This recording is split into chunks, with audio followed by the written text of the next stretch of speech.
What if the life of a beloved Hollywood filmmaker intersected quietly with the hidden machinery of government surveillance? Long before audiences memorized courtroom monologues and fairy tale romances, a different kind of record was being kept, one never meant for public view. In an era shaped by fear, ideology, and suspicion, even artists were not immune to unseen scrutiny. This is not a story of crimes or conspiracies, but of how power observes, documents, and never truly forgets. The unease does not come from what was done, but from the fact that someone was always watching.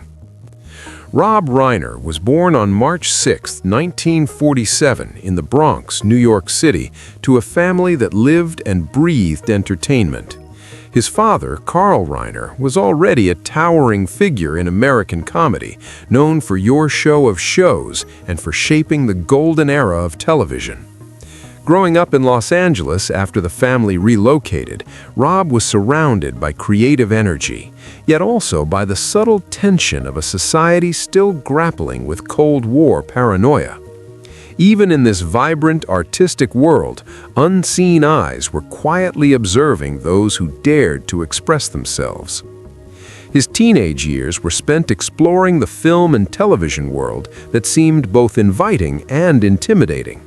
Beverly Hills High School and later UCLA offered him a platform to learn, but the era demanded awareness. Political opinions, family connections, or even casual associations could find their way into government files. Historical records show that during the 1950s and 1960s, the FBI monitored countless Hollywood figures, sometimes for decades, often with no evidence of wrongdoing. The mere act of being visible was enough to attract attention.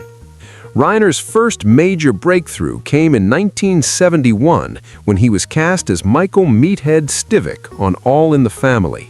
The character became emblematic of the liberal perspective in a conservative household, sparking debates across America. Norman Lear, the show's creator, has publicly stated that the FBI kept tabs on him in the production because of its political impact. It is plausible that cast members, including Reiner, were referenced in these records. What's chilling is the normalization of surveillance of ordinary voices and opinions. The FBI files of the era often contained newspaper clippings, memos, and second-hand reports. They rarely indicated criminal behavior, yet the act of recording was itself a form of quiet intimidation. Scholars examining declassified files emphasize that inclusion did not equal accusation. Still, for those named, the knowledge that one could be documented without consent creates a tension that is almost cinematic in itself. This is a story of observation, not criminality, but the psychological weight is undeniable. In the 1980s, Reiner shifted focus to directing, creating films that would define his career. This Is Spinal Tap, 1984, showcased his ability to blend humor with deep cultural commentary, while Stand By Me, 1986, revealed his sensitivity to human emotion and memory. Over the next decade, The Princess Bride, When Harry Met Sally, Misery, and A Few Good Men solidified his reputation. His films celebrate honesty, justice, and human connection, themes strikingly contrasted by the secret files documenting his every move. Despite his artistic success, Reiner's life was not untouched by the scrutiny of the public and private sectors. His political activism, supporting campaigns, attending rallies, and advocating for social causes, was consistent and visible. Historians note that similar actions by other artists decades earlier would have ensured prolonged FBI observation. The real tension arises when civic engagement itself becomes a reason to watch, catalog, and question. Family remained central to Reiner's life. He married Penny Marshall in 1971, divorced in 1981, and later married Michelle Singer in 1989, raising 4 children.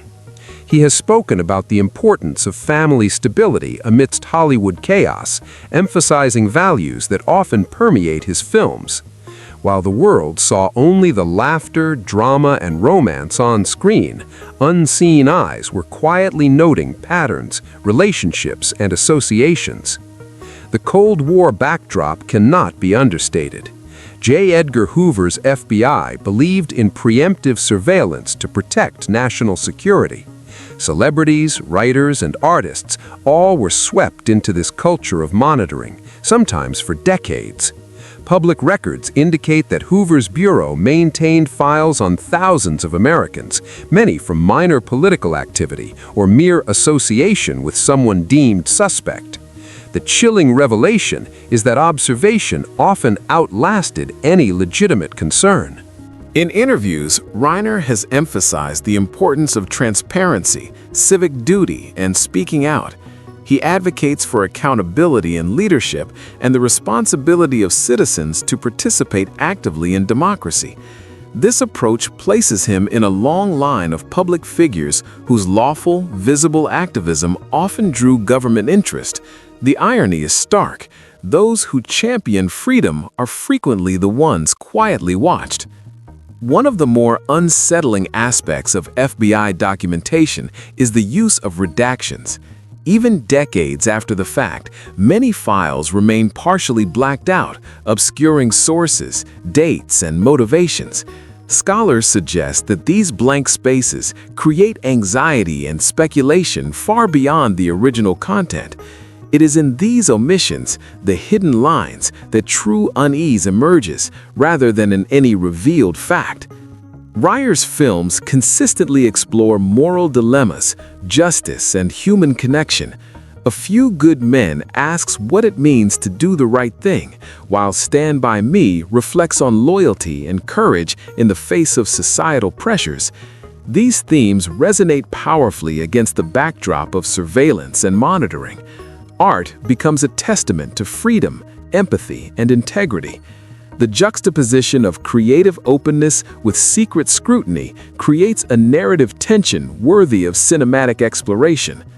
His career also demonstrates resilience and adaptability, moving seamlessly between acting and directing, comedy and drama.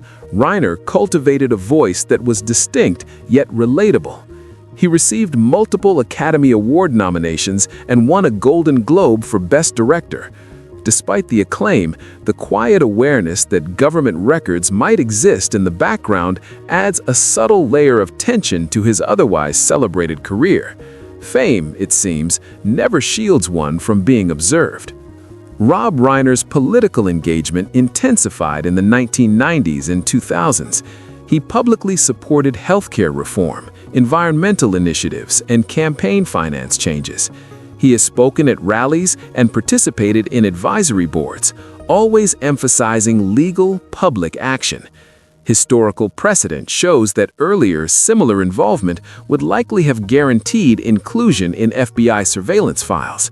The enduring question remains: how much of a citizen's life can be recorded before freedom itself is compromised? Despite the existence of surveillance records, Reiner's personal integrity has never been questioned in public discourse. He has avoided scandal, maintained strong family bonds, and continued to contribute artistically and socially. In interviews, he emphasizes the importance of accountability and transparency, demonstrating that one can remain engaged without fear or compromise. It is a quiet but profound example of living under observation without being defined by it. The release of FBI files under the Freedom of Information Act in the 2010s revealed patterns of redundancy, hearsay, and unnecessary documentation. Most celebrity files, including those likely referencing Reiner, consisted of press clippings, memos summarizing public statements, and occasional notes on associations. Few contained actionable intelligence. The real revelation is not sinister content, but the scale of institutional monitoring, which could shadow lives for decades. Cultural context adds further dimension. Hollywood, as a center of influence and creativity, has long been regarded with suspicion by authorities. Artists were seen as potential vehicles for ideological subversion. Reiner's films, often celebrating empathy and morality, contrasted sharply with the fear-driven rationale of surveillance. The tension between art and authority underscores a fundamental historical truth: visibility can be both a privilege and a vulnerability. Reiner's ongoing work as a director and activist demonstrates resilience. Even in his 70s, he continues to shape stories, advocate for change, and engage with audiences worldwide. His films remain acts of dialogue, inviting reflection on justice, morality, and human connection. In the end, these creations outlast the records, proving that observation cannot diminish the power of storytelling. The historical record of FBI monitoring serves as a reminder of the fragility of freedom. J. Edgar Hoover's philosophy, emphasizing vigilance against perceived threats, resulted in files on countless innocents. Scholars emphasize that surveillance often reflected fear, not fact, revealing more about institutional mindset than the individuals themselves. Understanding this context is essential to interpreting the so-called chilling revelations.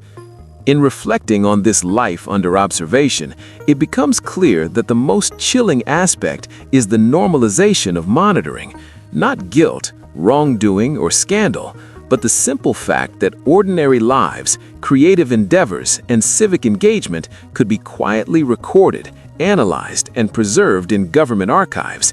That is the lesson history quietly imparts through these files. Rob Reiner's legacy is a testament to the endurance of art, empathy, and transparency. His films continue to resonate, his voice remains public, and his activism demonstrates that engagement is not just protected, but essential. If there is a final revelation, it is that openness, creativity, and moral courage outlived the files that attempted to constrain them. The story concludes with reflection. Power can watch, records can persist, and history can shadow lives long after events have passed. Yet human expression, through film, activism, and personal integrity, remains a force that observation cannot contain. In this, the true chill is not the surveillance itself, but the reminder that vigilance is required to safeguard freedom, creativity, and truth.